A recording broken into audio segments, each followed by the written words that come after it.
June 13th, 1782.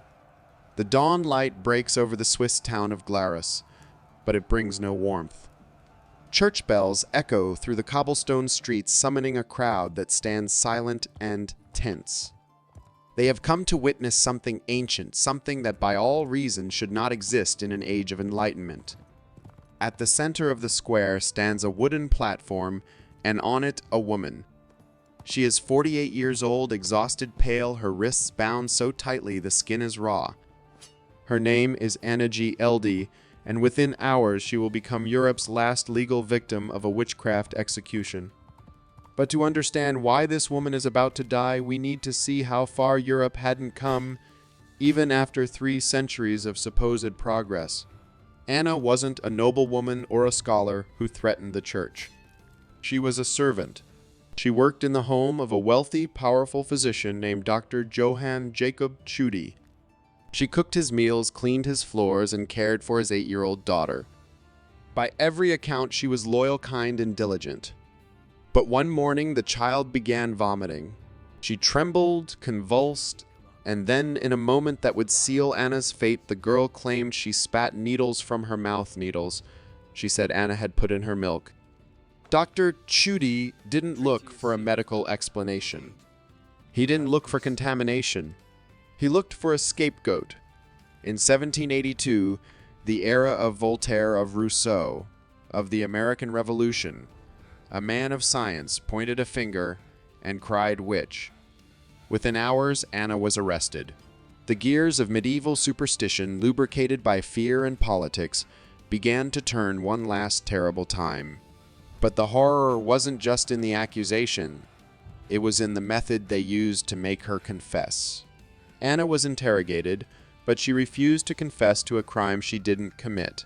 So the court sentenced her to enhanced questioning. The official record from the Glarus archives is chillingly bureaucratic. It reads simply, "The accused was positioned upon the instrument in the traditional manner." That is it. No adjectives. No description of the screaming. Just procedure. But historians know exactly what that traditional manner meant. It meant the Judas cradle. This device was a masterpiece of cruelty. It was a pyramid-shaped seat, often tipped with iron set on a tripod. The victim was hoisted above it by ropes and then slowly lowered onto the point. The apex of the pyramid was inserted into the most intimate and sensitive parts of the body. Gravity did the rest. The victim's own weight became the instrument of their torture. If they relaxed, the point drove deeper. If they tensed to hold themselves up, their muscles spasmed in agony.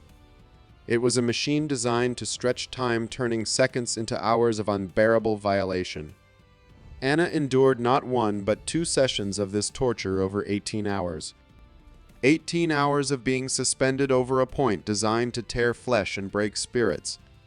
The first session left her delirious, feverish, her body torn and bleeding. During the second, infection had already set in. The pain was total. It was a universe of suffering where the only way out was to say whatever they wanted to hear. And so she broke. She confessed. Not because it was true, but because truth no longer mattered in that room. She admitted to making a pact with the devil. She described him as a black dog with glowing eyes, a detail likely fed to her by her torturers. She claimed she had cursed the physician's daughter. She even said she had used needles blessed by demons to poison the child's milk. The confession was absurd, a patchwork of folklore and hallucination, but the court accepted it without question. They sentenced her to death by beheading. Here is the dark irony that makes this story so infuriating. The Inquisition was long gone. Torture had already been condemned in Spain, outlawed in France, and restricted in parts of Italy. But local courts, isolated in their mountain valleys, clinging to their petty power, kept the old ways alive. Anna's execution was not just a killing. It was the last gasp of an old world terrified of losing control. But something different happened this time. News of her trial leaked out of the valley. It spread across Switzerland, then across Europe. Newspapers in Germany, France, and England exploded with outrage. Writers, philosophers, and reformers demanded answers.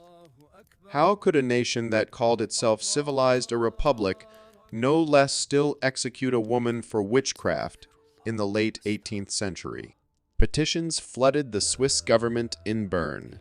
Legal scholars sent letters condemning the verdict, citing reports from 170 years earlier that had already proven torture was unreliable. They argued that pain does not produce truth. It only produces what the torturer wants to hear. But the local court in Glarus refused to yield. Their pride outweighed their reason. To admit they were wrong would be to admit they were monsters. And so on that June morning, Anna GLD was led to the scaffold. The crowd stood silent, sensing the weight of the moment. The executioner raised his blade. With one final brutal stroke, the sword fell. Anna's head was severed from her body. Centuries of sanctioned cruelty came to a symbolic close with the thud of a head hitting the basket. Or so it seemed. Because Anna's death didn't end the practice, it exposed it. It dragged the dirty secret of judicial torture into the harsh light of public scrutiny. Within weeks, the outrage turned into concrete reform. The Swiss Confederation launched an investigation into the Glarus court. They found that the judges had abused their power, ignored national law, and murdered an innocent woman to protect the reputation of a powerful man. The judges were censored and disgraced, though they never faced the justice Anna was denied. But the impact didn't stop at the Swiss border. In Vienna, Emperor Joseph II, shocked by the case, issued a new penal code in 1787, abolishing torture across the entire Habsburg Empire. France followed suit in 1789. The dominoes had begun to fall. Anna's name, once whispered in fear as a witch, became a rallying cry for human rights. But here is the part that history books rarely tell you: the devices themselves didn't vanish. They were preserved. You can still see them today in the Medieval Crime Museum in Rothenburg, the Torture Museum in Vienna, and private collections across Europe. Wooden pyramids, ropes, pulleys clean polished and displayed behind glass like works of art. And among them there is one particular artifact, an aged pyramid of oak and iron. Its surface is cracked and darkened, with time perhaps stained by fluids that no amount of scrubbing could remove. Curators believe it might be the very cradle used on Anna GLD. It sits today in storage at the Swiss National Museum, hidden away, rarely displayed, because even centuries later it is considered too disturbing for public view. And maybe that is right. Maybe it should disturb us. Because the Judas cradle wasn't just an instrument of pain, it was a mirror. It reflected how easily people justify horror when it is wrapped in the language of law and sanctity.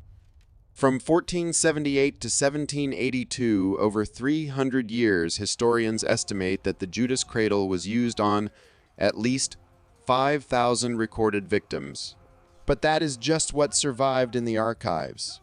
The true number is likely far higher, lost in fires, floods, and deliberate erasures by embarrassed governments. 5,000 people.